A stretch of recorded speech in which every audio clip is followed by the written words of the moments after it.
आज बनवूया भरलेली वांगी। मी काय वाटण पिटून करत बसत नाही। इकडे शेंगदाणे भाजून घेतलेले आहेत, इकडे शेकटाच्या शेंगा भाजत ठेवलेल्या आहेत आणि इकडे 3 वांगी घेतलेली आहेत।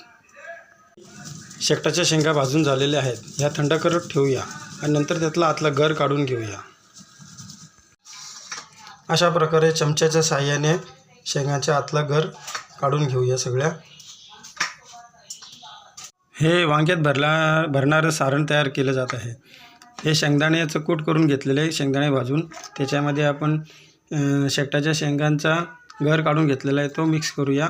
त्याच्यानंतर आपले मसाले, 1-1.5 चमचा मसाला, 1 पाऊण चमचा गरम मसाला, हे सगळं मिश्रण मिक्स करून घेऊया।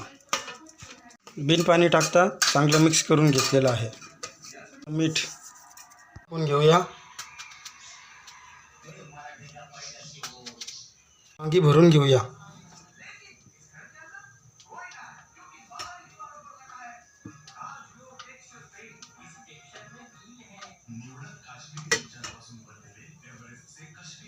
आणि 1 बटाटा सारण भरून झालेलं आहे। तेल टाकले, 1 चमचा राई टाकले, राई तडतडले, टाकूया जिरं, टाकूया टमाटा, टाकूया कांदा आणि कोथिंबीर, टाकूया मसाले। फोडणी तयार आहे। 2 चमचे मसाला, थोडीशी हळद आणि कलरसाठी लाल तिखट मिरची मसाला।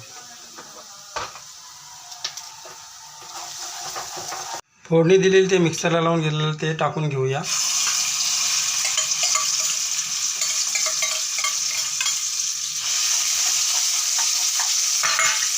भरलेलं सारण ते उरलेलं होतं, तेही ह्याच्यात टाकून घेऊया।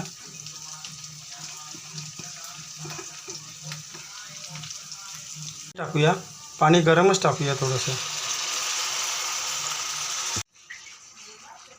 टाकूया वांगी, 3 वांगी, 1 बटाटा। ह्याच्यावर झाकण ठेवूया कमीत कमी अर्धा तास। ते झालेली आहेत, वांग्यांना पलटी मारून घेऊया। हा सुंदर असा खमंग वास सुटला आहे। कलर बघा किती छान आला आहे तो। वांग तयार आहे, इकडे भाकरी तयार आहे।